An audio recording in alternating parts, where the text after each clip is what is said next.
I do appreciate it. Pleasure, thank you. Okay, Deb. Looks like a fascinating read, Sarah, thank you. Well, this is a question that many of us wonder at one time or another. Will we age like our parents? Well, the answer to never-ending youth could be closer than you think. Joining us is one of the world leaders in anti-ageing and celebrity plastic surgeon, Dr. Vincent Giampapa.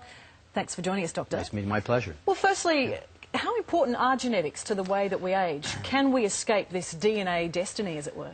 Well, you see, past medical opinion was that basically what your parents' genes were, you would be getting. The new opinion is really genes account for approximately 30% of our potential for being well or how we age. So that leaves 70% basically in our power to control our environment, our lifestyle, to really make the difference. We rely on a lot of things to stave off ageing. Creams, vitamins, healthy living all encompass it.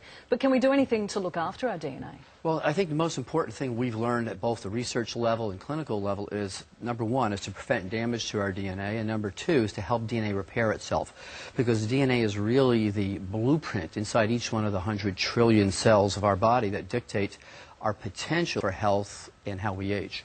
You're involved in the cutting edge of looking at anti-ageing techniques. What are some of the top processes that are helping to stave off ageing? Well, I think some of the most important things to look at are stem cells. Now, in our body, there's two types of general groups of cells, our body cells and our stem cells. It's our stem cells that really create the new cells that keep our body healthy and maintain our health and how well we look and age.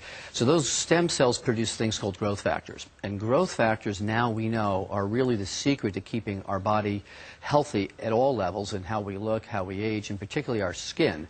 And some of the most recent advances in the use of what was laboratory information is now coming out to the public in the form of both skincare and oral supplements.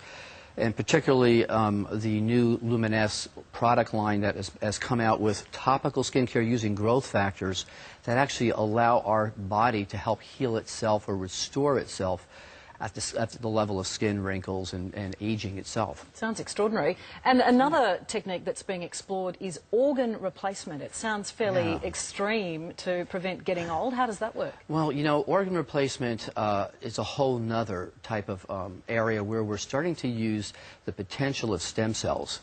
Rather than replacing an organ, using these stem cells to regenerate the organ that maybe is failing, particularly our brain, our mind, our heart. Stem cells are being used, in our skin for instance, stem cells are being used as a therapeutic mode to regrow new heart muscle, to restore your memory, and particularly on the surface of our body, the largest organ in our body is our skin. So it's being used there to help not just keep us looking young, but healthy.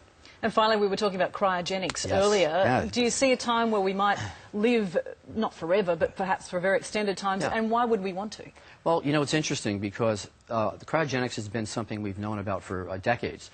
In essence, we're already doing that. What we're doing now is collecting your stem cells and freezing them instead of your whole body. And so by doing that, we've frozen an essential part of you in time that can be used anytime the rest of your life for, to maintain your health, to restore your heart, your lungs, your kidneys, your skin, cosmetically. But the real thing here is there's no need to freeze your whole body if you can store that essential component of you that is really the regenerative center of wellness and health. Interesting research. Doctor, thanks for coming in this morning. My pleasure. So, Sarah, some fascinating ways to stay young. Thanks, Deb. Well, they've become Hollywood's most